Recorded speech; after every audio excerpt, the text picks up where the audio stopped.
Well, welcome back to Power Lunch. Staying with company results, freight transport company GRINDROD has achieved a 29% improvement in its first half headline earnings per share. It's bumped its dividend up from up to 20 cents. It's a 14% improvement. The market loved the numbers, 7% higher. Alan Willefear, Chief Executive of GRINDROD, is with us in studio. 7% improvement on your market cap when you're already a 14.5 billion rand business. That's quite some buying. Certainly.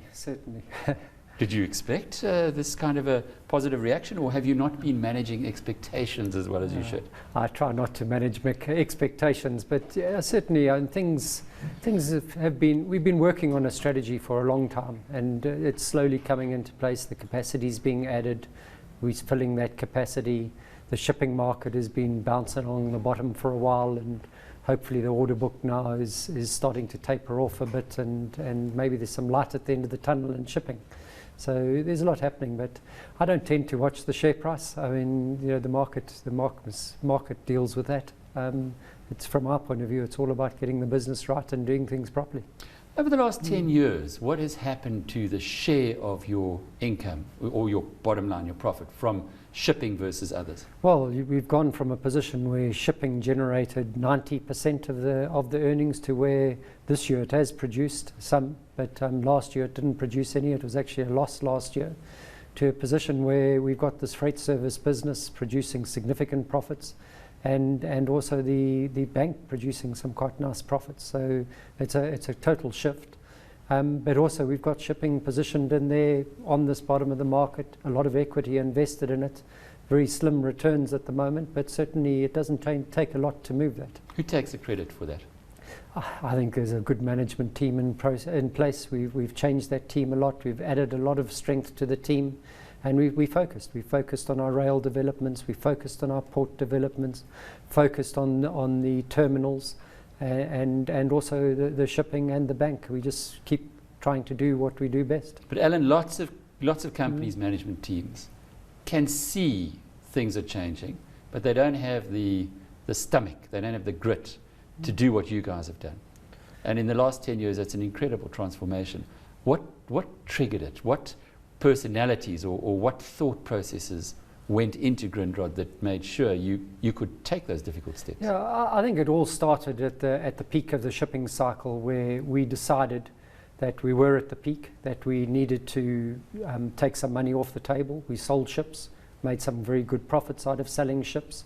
And all through that cycle where shipping was doing really well, we started banking some of that into the ports, terminals and rail business, a little bit into the trading business. And really the reason for that was that we know shipping markets are cyclical. We knew that they were becoming overheated. We knew that the pricing was too high. Mm-hmm. And therefore we withdrew a bit from the market. We reduced our position, but we always believed that the commodity market would stay intact, that there would continue to be demand. And we also believed that Africa would see demand for infrastructure. And yes, it was a bet, but I think it was a fairly educated bet at the time. We could see the problems in infrastructure. We could see that commodity couldn't get to market. And we were fortunate that we were able to position ourselves, particularly in a place like Maputo, at a very, very low point in the market, very little cost to entry. And it's really been a matter of hanging in, investing time, grit, and some equity, but not a huge amount of equity, into turning the business. And the markets or investors are now, certainly from today's reaction to these numbers and the explanation to the numbers, is starting to believe. Remgro is a significant shareholder of yours, and I just wonder a little bit if on the downside here, your operating cash flow, if you take the dividend you paid this year, because you've got all these additional shares, you paid a big percentage of operating cash flow. In fact, in your numbers, you say there was a net outflow of 58 million for the year as a whole. Was there ever a temptation, because you've got so many more shares now to service, to perhaps not keep your dividend at these levels? No, I think the cash generated from operations is reasonable. There has been a little bit of investing, quite a lot of investing in working capital more than anything else. But the trading business, we're looking at restructuring those trading businesses. You always tend, when you come to a reporting period, to think about what hasn't worked rather than what has worked. And yes, there are things that haven't worked. And we've for a long time now, we've been trying to turn particularly our agri-trading business. It hasn't really fired for the last 2 years. We've brought new management in, we've refocused it, we've cleared out a lot of the prior year ills. And right now we're working very hard on restructuring and refocusing that business, ensuring that it's part of the total integrated operation that we have, and that it's well positioned strategically to actually perform going forward.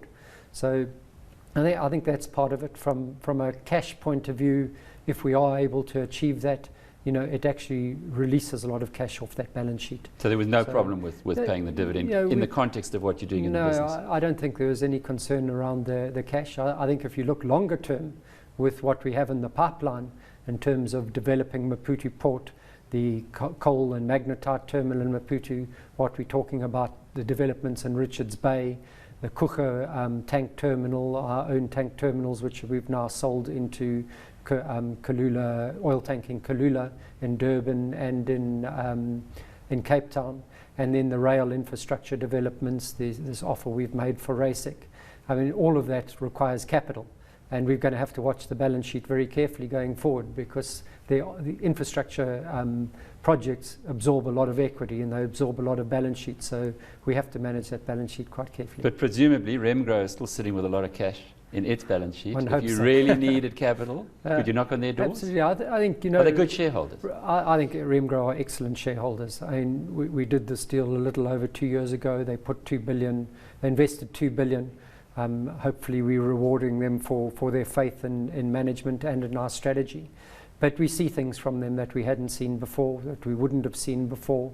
And we can actually look at new projects knowing that we've got substantial shareholders behind us, that if the right project does come along, we can certainly entertain it. Exciting days ahead. The second half of the financial year, expect another 29%? That might be a bit of a tall one, but I think certainly we're expecting growth. We're well positioned for growth. We've got a few things in the pipeline that could add to the bottom line for the second half. There are also a few challenges out there. There always are. I've spoken about the agri one. We've got to fix that in the second half. For some of our logistics businesses, particularly the fuel business and the automotive transport businesses, are ones that we have been slow in turning, but hopefully we're getting to a position now where we can turn them. Well, Alan, you guys are obviously doing a lot of good thinking down in KZN in Durban. Thank you for coming into the Powerline studio today. And that was Alan Olivier, who is the Chief Executive of GRINDROD. Thanks, Alex. Well, we've had two very interesting interviews today, both share prices going well. Wilson Bailey up nearly 3%. It seems as though the GRINDROD share price just gets stronger and stronger, 7% better as we speak. I guess you've got to watch out for who we're going to be talking to tomorrow. That's all that we have from Power Lunch here in South Africa. After the break, our Southern African viewers will